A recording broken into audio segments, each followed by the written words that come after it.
আজকের আমার রেসিপি হলো ঝিঙে পোস্ত। তেল দিলাম কড়াতে,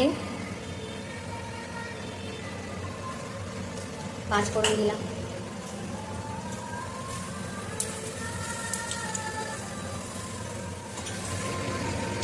তেল দিয়ে তেজপাতা দিয়েছি, 5 ফোড়ন দিয়েছি। আগে ভাত থেকে ঝিঙেটা ধুয়ে পরিষ্কার করে কাটা আছে, তো এবার ঝিঙেটাকে তুলে দিলাম।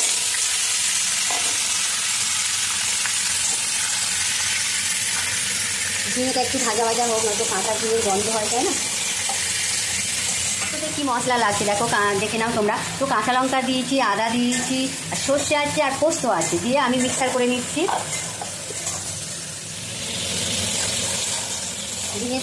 ঝিঙেটা একটু ভালো করে ভাজা ভাজা করে নিলাম।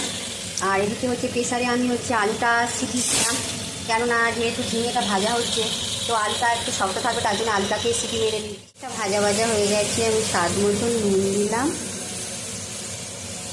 হলুদ গুঁড়ো দিলাম স্বাদ মতন, আর ওই যে আগে থাকতে মশলাটা করা ছিল, সেই মশলাটা আমি তুলে দিলাম।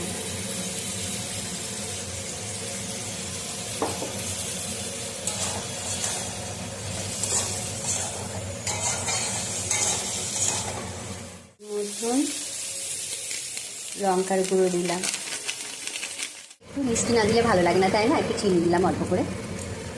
আর এই যে আলুটা আগে থাকতে সিটি মারা ছিল, সেটা আমি তুলে দিলাম। আমার ঝিঙে পোস্ত কমপ্লিট হয়ে গেছে, দেখছি তোমরা। তো ঝিঙেগুলো খুঁজে পাচ্ছি না, যাই হোক, খেতে কিন্তু বেশ ভালো লাগে, তোমরা বাড়িতে তাই করতেই পারো। তো অনেকে আবার এতে পোস্ত সর্ষে তো আমি দিয়েছি, তার মধ্যে আবার কাজুও দেয়। তো মাঝে মাঝে দাদা ভাই করে কাজু দিয়েও করে, বেশ ভালো লাগে খেতে, তোমরা করে খেতে পারো।